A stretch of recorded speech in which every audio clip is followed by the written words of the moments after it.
So yun guys, so magandang hapon po sa inyong lahat mga ka-showing, no? Magandang hapon po sa ating Luzon, Visayas, Mindanao at sa buong mundo mga ka-showing.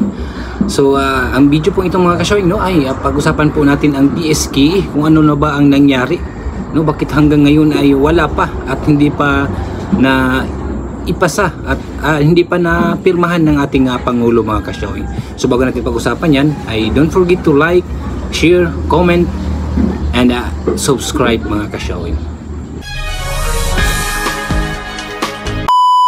So yun na nga mga ka-showing, no, ay pag-usapan po natin ang BSK na kung saan ay nakabinbin pa rin hanggang ngayon, no, dahil hindi pa po napirmahan po ng ating Pangulo, no, yung panukalang batas na fixed term seating mga ka-showing, no, nakabinbin pa rin yan dahil ngayon mga ka-showing, no, pati ang NAMPRIL ay nakikialam na rin, no, nakikialam na rin ang NAMPRIL.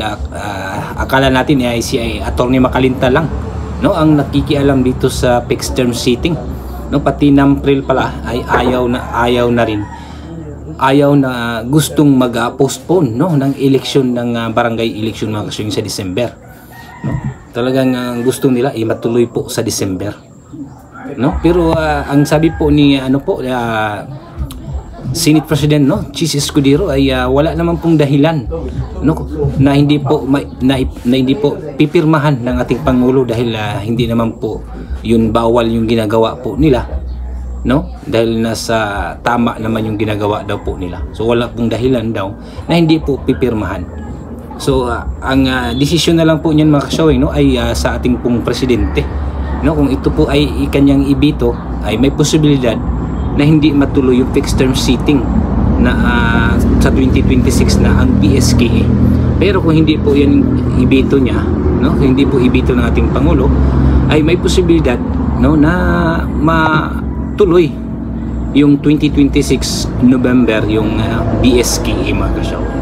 Pero hanggang ngayon po ay nakabinbin pa rin, no, hindi pa rin na pirmahan natin Pangulo. Siguro ay isipan pa niya ng mabuti, no, kung yun ba'y pipirmahan niya o yun ba'y gawing maging batas, no, ang BSK.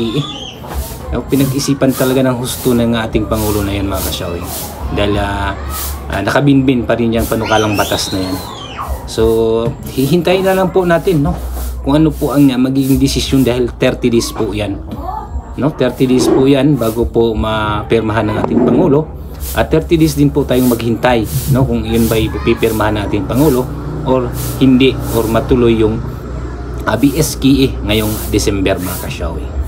So yun na nga mga ka-showing, no, ay hintayin na lang po natin kung ano po ang desisyon ng ating Pangulo mga ka-showing, dahil hinihintay na lang po, no, natin yung perma po niya. Kung yun po ay kung yun po ay ibito po niya, so may posibilidad po na hindi matuloy, no, yung fixed terms cheating na 2026. Pero kung hindi po maibito niya yan, no, ay may posibilidad na talagang matuloy, no, yung 2026 election mga ka-showing. Kasi po ang sabi po ni Chis Escudero, no, Senator Chis Escudero, na wala namang pong dahilan, no, na ayaw pirmahan po ng ating Pangulo. Pero ngayon sa mga ka-showing, no, ay nakikialam na rin po, no, ang NAMPRIL, dahil ayaw ng NAMPRIL na ma-postpone po yung barangay election. So, ang gusto po nila, no, ay tuloy po sa December, no, ngayong December. Pero yun na, ay tingnan na lang po natin kung ano po ang magiging desisyon, no, ng ating Pangulo mga ka-showing, kung yun ba ipipirmahan po niya upang maging batas or hindi po maituloy yung panukalang batas na yan mga ka-showing na hinihain po ng Congress. So nakabinbin pa rin yan hanggang ngayon mga ka-showing, no, ay hihintayin na lang po natin, abangan na lang po natin. Pero ang masasabi ko lang po, no, kahit matuloy man or hindi yan, at least nakaredy tayo, no, kung tayo pa tatakbo sa susunod, kung sakaling matuloy, no, ngayong December ang election. So nakaredy na po tayo, no. So yun lang po mga ka-showing, no, yun lang po ang ating update po sa inyo, no. Maraming salamat po sa inyong walang sawang pagsuporta po sa ating channel at sa inyong walang pagsawang panunood ng ating mga content at video mga ka-showing. So yun lang po mga ka-showing, no? Maraming salamat po sa inyong lahat. Don't forget to like, share, and comment down below mga ka-showing, no, para makita po natin ang inyong mga komento tungkol po dito sa ating pinag-usapan mga kasawing. And don't forget to subscribe. So yun lang po mga kasawing, maraming salamat po. Thank you for watching.